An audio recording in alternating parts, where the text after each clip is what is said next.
Crypto Spot. It's the poor man's jackpot. You win with the bots, you get shot. Now available in paperback and e-readers. Spinsterella Goth Girl Summer. Take a trip into the macabre world of goth modeling in the new millennium in this spooktacular Spinsterella story.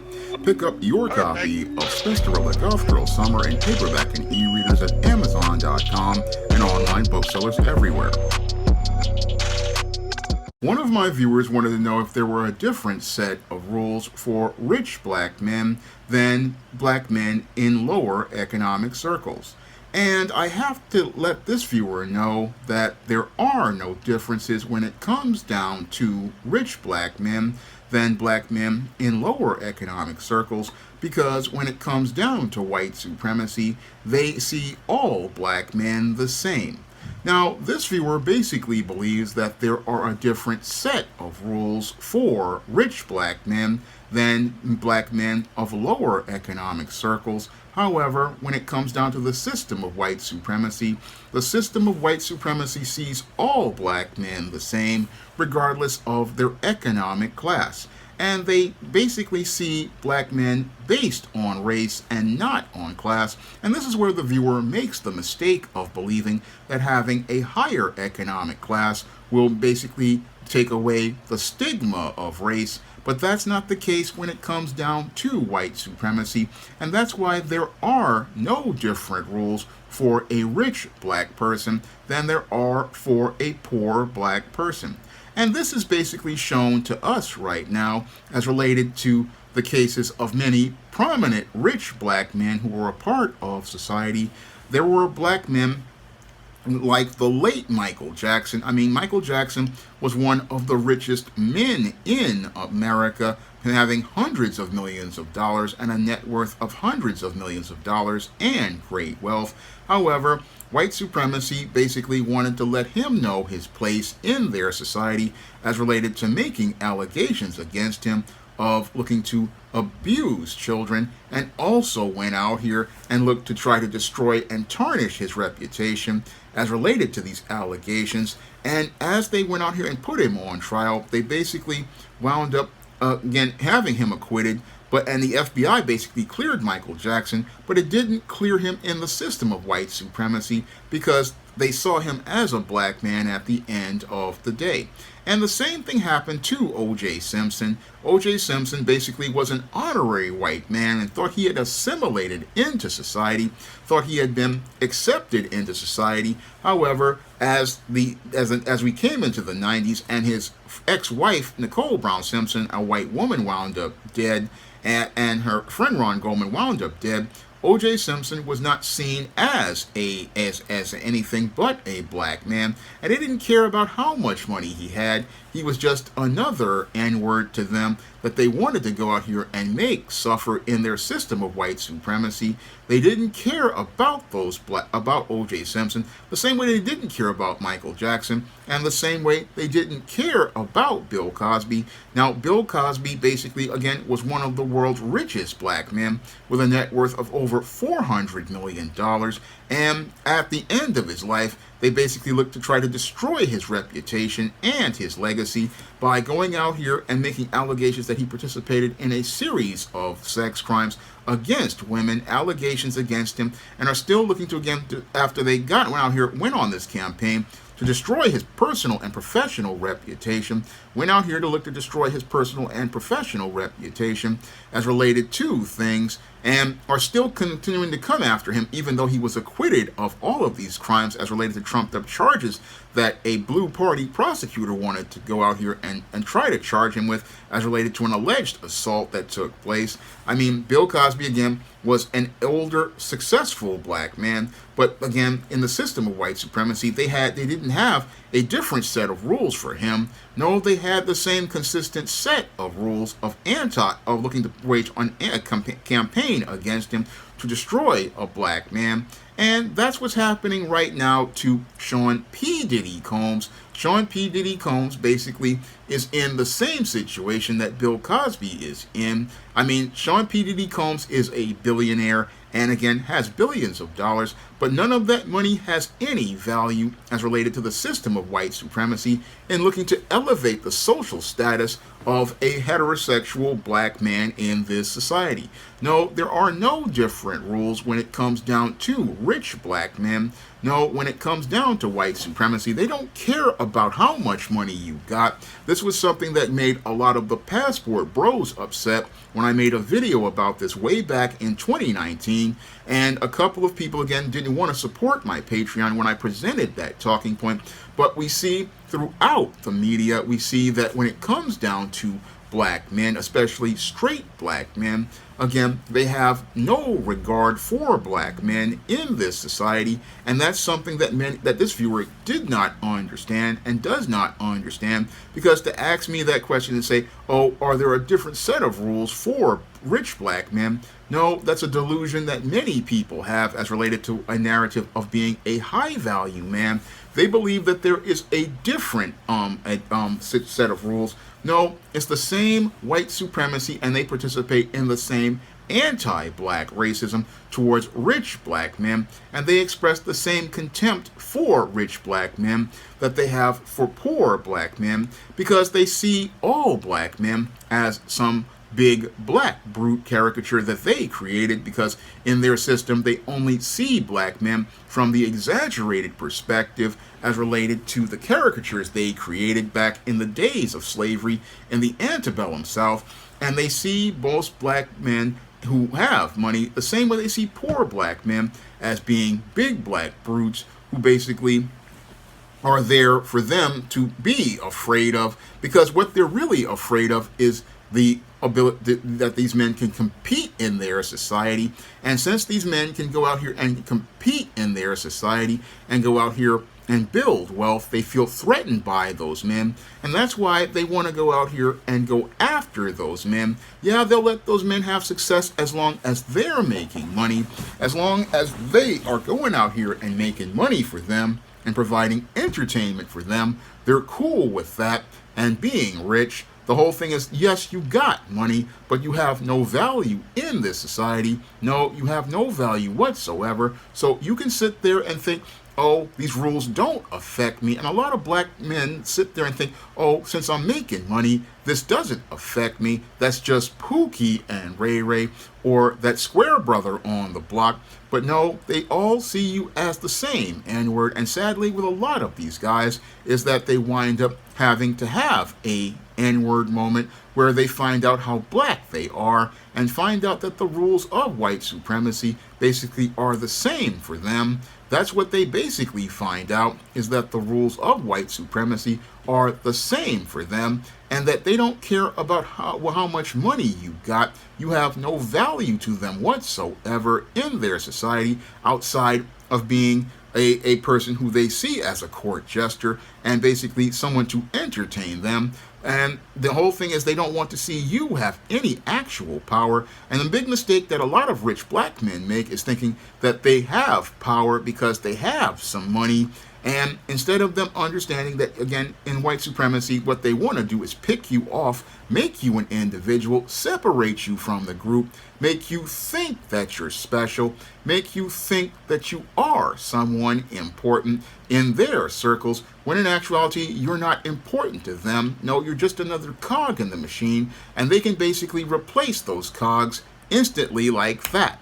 I mean, that's the mistake that many black men make as related to being in that situation. A lot of the bootlicks especially make that mistake in thinking, oh, I'm essential, I'm special. No, you're replaceable, like Roland Martin was. Basically, Roland Martin thought during the Obama years he was irreplaceable because he got a TV show on cable and thought he was somebody special. But what happened is white supremacy didn't need him anymore, and they basically replaced him with a new version called Jason Whitlock, basically replaced him with a Jason Whitlock, and now Roland Martin is out here basically scavenging for an existence on social media, thinking that, oh, these white people still like me, when they never liked him at all, never had any regard for him. And the whole thing that basically happened to him is he got his head gassed up, thinking, oh, white people like me, white people want to be with me. White people are accepting me. He got mesmerized and spellbound and looked to fit himself into a black box that's acceptable to white people. But those white people and those white racists basically, again, gassed him up, sent him out on a kamikaze mission, and then watched him self-destruct. And they're going to do the same thing to Jason Whitlock, because when it comes down to these black men, again, they believe that they are special and that the rules are completely different for them, and that we live in a colorblind world when we actually live in a world of white supremacy, a world of white supremacy where anti-black racism is the standard, because keeping black people at the bottom is the way of business. Again, they don't care how much money you got. Even if you got $1 billion, you're still at the bottom in white supremacy. Even though you've got $1 billion, those $1 billion cannot buy you influence or clout whatsoever. It doesn't change the rules, doesn't change the dynamics. You're just a rich black person to them, or rich in some cases, N-word as they believe it. Again, you have no value in their system, and that's the mistake many black men make, is thinking, oh, the rules are different. No, the written and unwritten social rules for black men are not different. No, they're not different at all. They're the same as related to those rules. Those same rules that apply to Pookie apply to the richest black man in the world.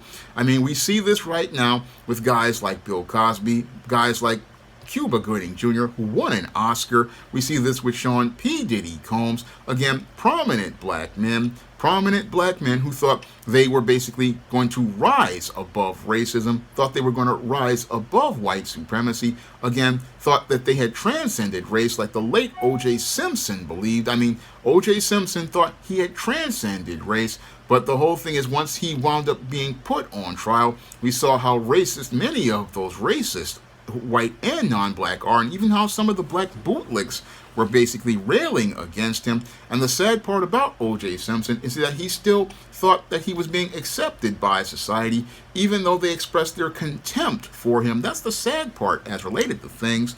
And the viewer, again, doesn't understand that, again, these rules of white supremacy, they do not change. No, they don't change at all as related to race. No, they don't change as related to things. They don't care how much money you got. They don't care what your job is, because they have the power to take that all away like that. They can take everything you got like that, and that's what they basically can do. They don't care how much money you got, because they see your money as their money. They see your resources as coming from them. They see themselves as having that type of power. And that's the mistake that many rich black men make, is thinking, hey, I've arrived. Hey, I'm going to be accepted. Hey, these people really love me. When actually the thing you need to be looking for is the love of God. You need to be looking for love from the Father in heaven. And that's the other mistake many black men make, is looking for the acceptance of white supremacy, thinking that, oh, if I can work based on merit, because that goes back to that whole merit argument. But white supremacy is not a system of merit. You can't work yourself up to be accepted in it. No, the whole system of white supremacy is all about privilege, all about goodies, giveaways, and guarantees, like Professor Black Truth has talked about in many of his videos. It's all about giving a white person an unfair advantage so that they don't have to compete.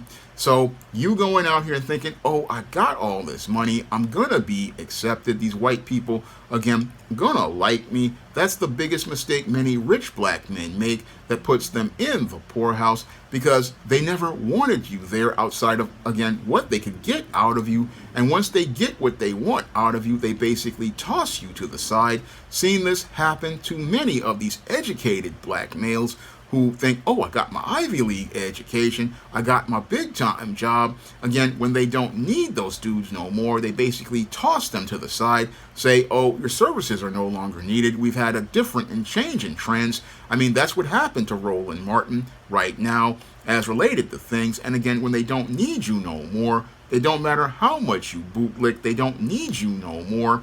And that's the thing that the rich black male doesn't understand. If they don't need you no more, again, they just see you as just another N-word they don't need to deal with anymore. And that's the mistake that many black men go out here and make, is thinking, oh, I can earn my way, and as related to America and being accepted in the colorblind society. This is the delusion that many of them have, living in the colorless world. And they believe in a rainbow, not seeing how O.J. Simpson took a ride in a white Bronco over 30 years ago. Took a ride in a white Bronco, even though he had millions of dollars, to basically go out here and hire the best lawyers to get him acquitted, like the late Johnny Cochran. I mean, O.J. Simpson had all of that money, but he had no value to society after he wound up having his football and acting career. No, he had no value whatsoever. It don't matter if you have $1 million. Don't matter if you have $1 billion. The poorest redneck in a white supremacist area has higher value than the richest black millionaire. That is the mistake many rich black men don't understand.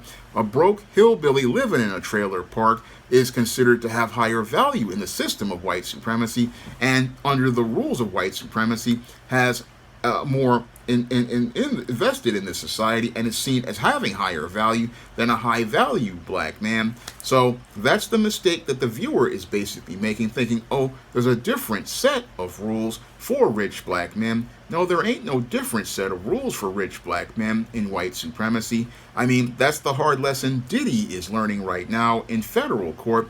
He thought he could go out here and indulge in all the avarices and vices of the white supremacist.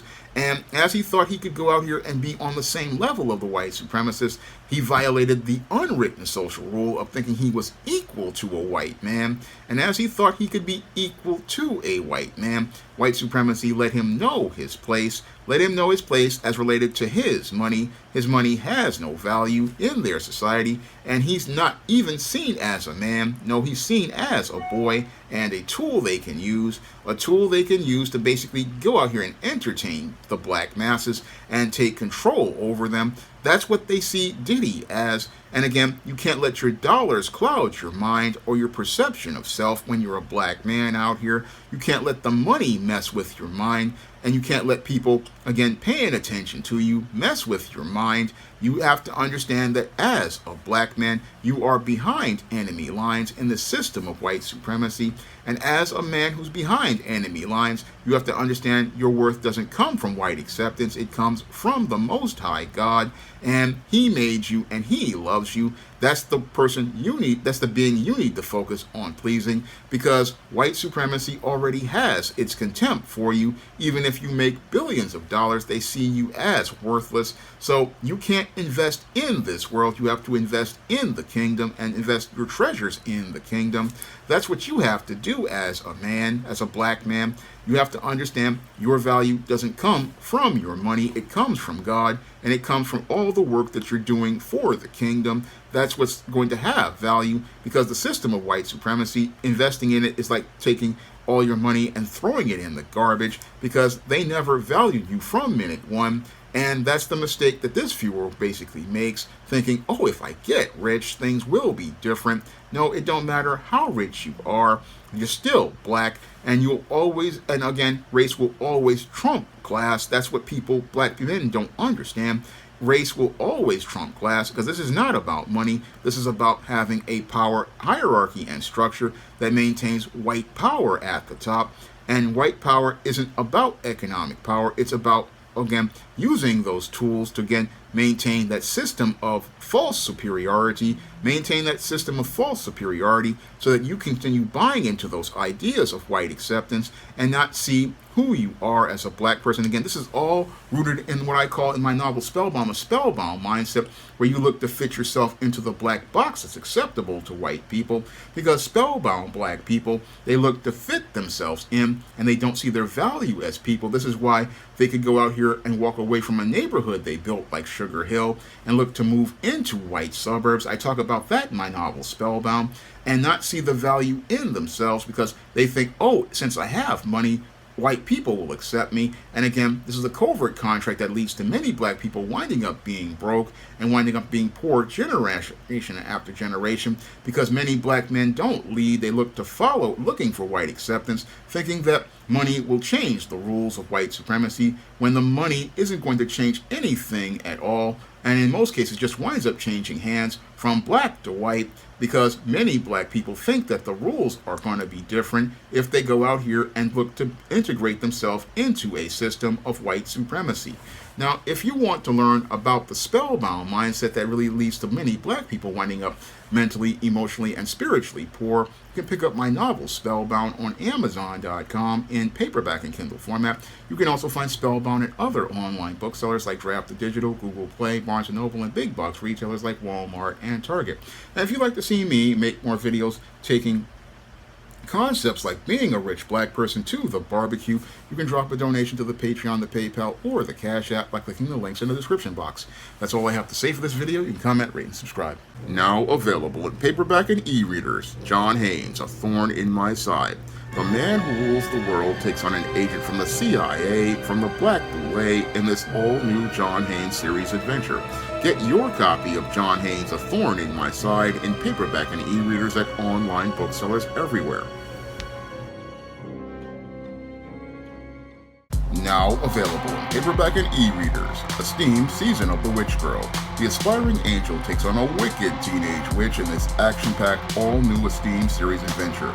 Pick up your copy of Esteemed Season of the Witch Girl in paperback and e-readers at online booksellers today. Support black-owned and black-operated digital broadcast media. www.niceradionetwork.com. Nice Radio Network, broadcasting 24 hours a day, 7 days a week.